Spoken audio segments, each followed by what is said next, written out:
In a back office at McDonald's in Mount Washington, Kentucky, teenager Louise Ogborn is naked and in tears. Donna Summers, the assistant manager who had strip searched her, has to get back to work. The caller had suggested she bring in her fiancé, Walter Nix, who goes by the name Wes. This 43-year-old exterminator is about to continue the interrogation.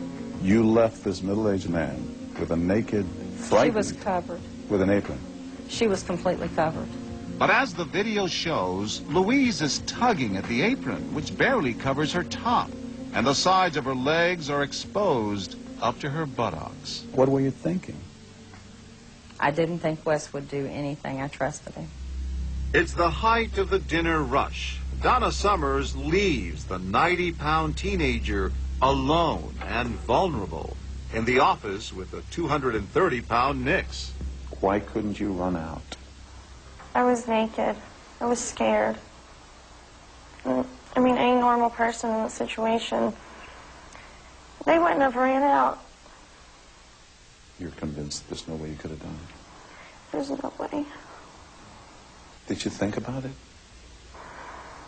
I wanted to so bad. I wanted to run.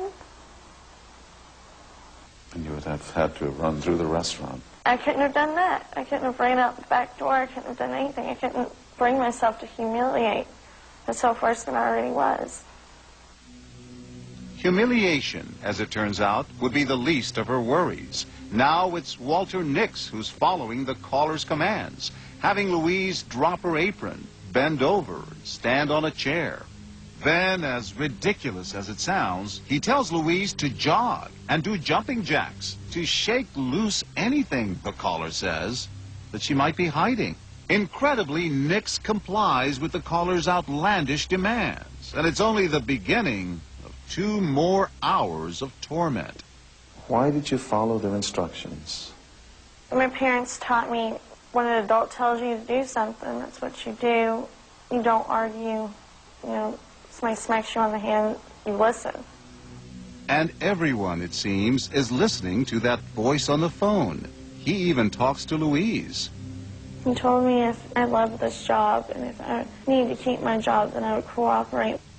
According to Louise, when she fails to address Walter Nix as Sir, the caller tells him to hit her violently on the buttocks, over and over. Here, it goes on for almost 10 minutes. He told me that I was asking too many questions, so he was told to hit me. And I said, please don't do this. This is so ridiculous. This is stupid. Please don't. But that would only make him hit you harder. Yes, and more times. By the end of the beating, painful red welts appear clearly on Louise's body. And during it all, Donna Summers keeps walking in and out of the office. Every time you hear her coming in, what happens? He throws the apron at me and tells, like, shh, don't tell Donna. When you walked into the office, what would you see between her and Walter? She was sitting on one side, he was sitting on the other. They weren't saying a whole lot. And she was covered. And she was covered up all the time. But there's at least one occasion when Summers comes in before Nix throws the apron over Louise. When we try to show Donna Summers the videotape. You say you didn't see her without her clothes on, but there she is. And you walk Okay, we're not going to answer questions about right that. past it. She can't talk about this? Not about that. Summers' attorney, who's off camera, won't allow her to respond. Why didn't you tell Donna at that point? I begged her every time she came in the room, get me out of here. Please get me out of here. Donna, please, please. I didn't do anything wrong. Please believe me. And she puts her head on your shoulder. And she told us she was saying to you, please help me. No, she didn't. It's not what she said. Couldn't you feel her head on your shoulder?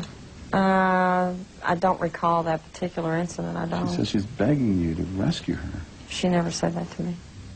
And every time Summers walks out of the office, Louise says Nix resumes and intensifies her torture, following the caller's instructions. My soul just left my body. I just went numb to everything so that I could just survive. Clinical psychologist Jeff Gardier says Louise's reaction is not uncommon. It's almost an out-of-body experience. It's like they're standing right next to themselves as this whole thing is happening, and they can't do a thing about it. It's a nightmare where they can't wake up.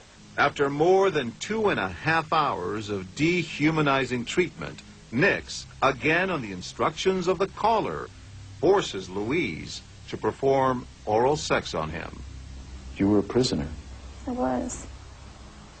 and a victim of sexual assault. Yes. Almost 3 hours into Louise's ordeal, the caller tells Nix to hand the phone back to Summers and, incredibly, instructs her to bring in someone else. This time she ushers in Thomas Sims, a 58-year-old maintenance man who works at the restaurant. He gets on the phone with the caller, but Sims refuses to comply with his demands. Tom told me this man is asking for her to drop her apron so I can see her without that apron. And I said, do what? And it floored me. Only then, Summers says, does she realize she's been had. I couldn't believe it. Could not believe it. I had been had like no other person had been had. Soon, the office is crawling with McDonald's supervisors. On the video, you see the managers come in. They seem panicked. I guess they realized it was so unbelievably wrong. Only then does someone finally call the police. They arrive within 5 minutes. The Mount Washington police station, it turns out, is only a quarter-mile away from the restaurant. You know, there's a lot of things in my mind that I think they could have done, and I don't understand why they didn't do them. Buddy Stump is a detective with the Mount Washington police. He arrests Donna Summers' fiancé, Walter Nix, and he begins to try and find the caller, assuming that he's someone who lives in the area. I said, this has got to be somebody on a payphone, you know, maybe over to Winn-Dixie, and they're getting their jollies off of watching all the action and the police roll in. But where the investigation will lead and who it will point to will stun everyone involved in the case. I'm a Jew, he a Jew, she a Jew, we some Jews. Wouldn't you like to be a Jew too? Only if you're in the bloodline.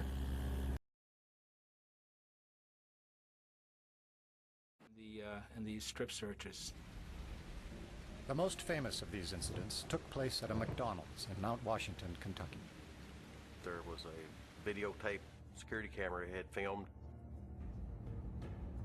We didn't hear what the instructions were, but due to the actions that were had taken place, what the victim was doing in the video and stuff, it was pretty evident what each instruction was.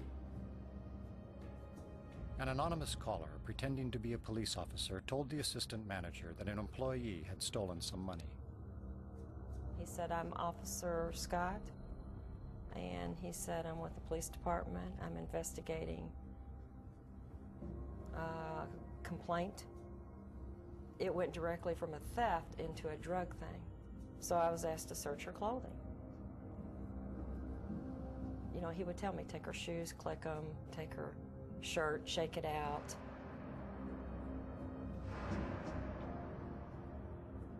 I know how it seems to people, but you weren't on the phone with him. The man has convinced 70 to 100 other places the very same thing. He's very good at what he does. Very good.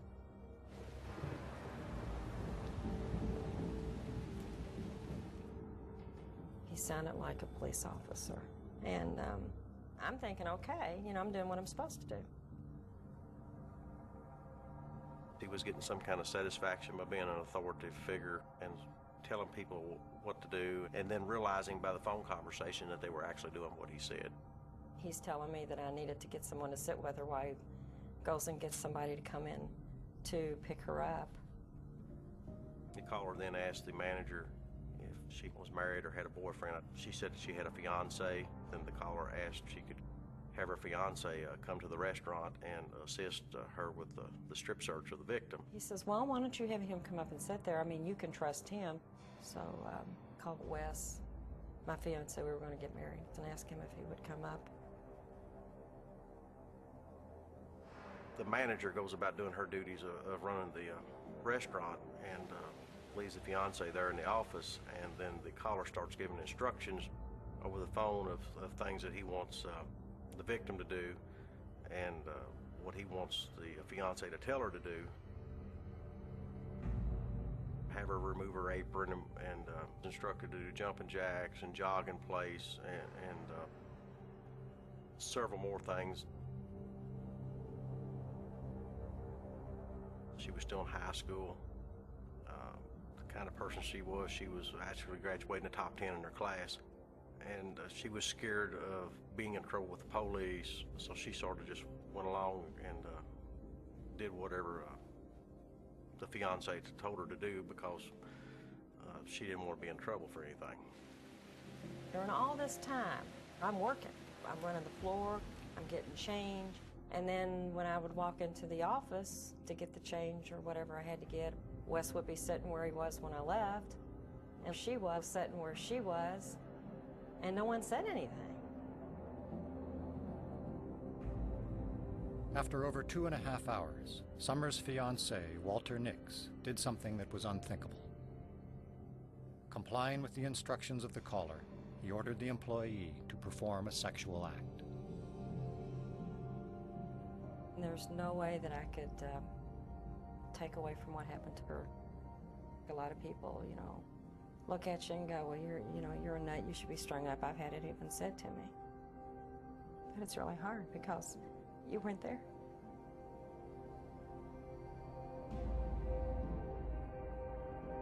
The Milgram study showed us that most people would do that. If you structure the environment such that, you know, you provide all the authority and you know, the commands, just anybody might do this.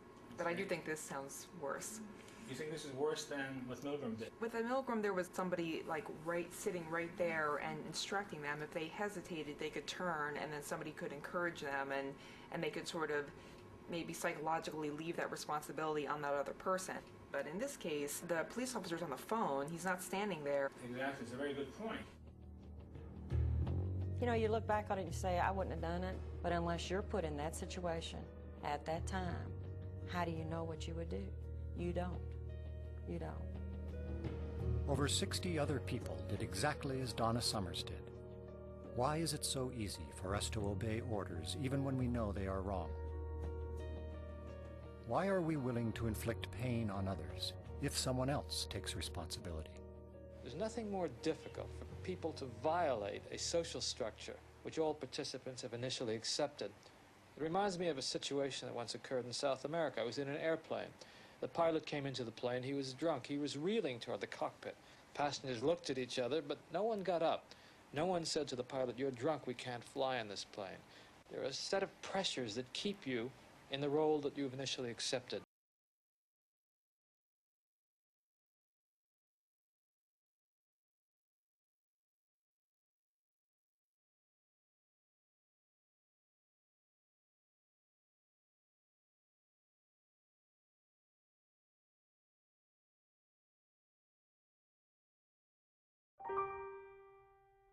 Y'all know what Friday nights are like. We've got to be by the book tonight. You don't have a customer?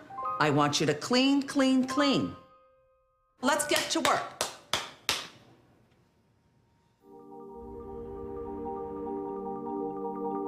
This is Officer Daniels with the police department. I have a woman here saying one of your employees took money out of her purse. You have a young lady who works at the register, about 19 years old, blonde. Becky, come with me. I swear I didn't take anything. I don't know what's going on here. I'm just trying to do my job. Calm down for me, okay? You don't realize what kind of trouble you're in. We need to find the money, but I'll need your help till I can get down there. We really have two choices here. He's saying he will have to take you to jail. Or what we could do is have you strip search her right now. I could strip search you here. No. No.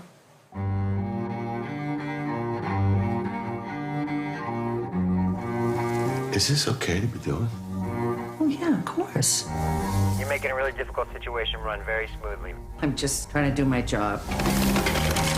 I didn't do anything. I'm gonna need you to address me as sir, understand? Yeah. Listen to me. Sir! This behavior will not be tolerated. What the hell is he doing back there? I did a bad thing. That man's asking me to do things that ain't right. Help me, please. Stop talking. You're almost like a real cop. Huh.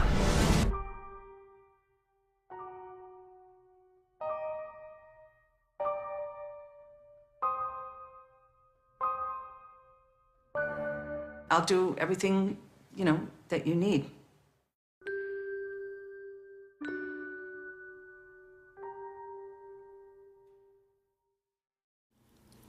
Compliance. It's your boy O to the D, aka Knowledge. This is serious. I don't know, man. That was the worst. It was the worst movie trailer I seen. But it was like, what made it even worse is that it's based on true events. I mean, somebody really called in the store, really told the manager to take the lady in the back, strip search her, perform sexual acts on her, and all this other stuff, and they really did it. And the lady really sat right there and let them do it. I mean, there wasn't even no actual police in the building. And that's weird, man. Like, what is wrong with America? This happened after 9/11, but what is wrong with us, man? For real. I mean, I don't get it, me personally. You know, but they say it happened a lot. Look, man, I'm glad this happened while I'm on video. My cell phone does not work. You know what I'm saying? Just leave a message on it if you got my cell phone number. And quit calling it all the time. But anyway, Compliance, this is an indie film. You know, and I can't believe this crap really happened, man. Like, seriously. I'm gonna have to research it some more, because that's what your boy D do. But KCAers, this is something, you know what I'm saying, that you can spread around, man. Like, don't go watch this movie. Don't support these people, man. For real. D. Crew Entertainment, man. Crew or Die videos, and ain't nothing after that. You dig? You beezies?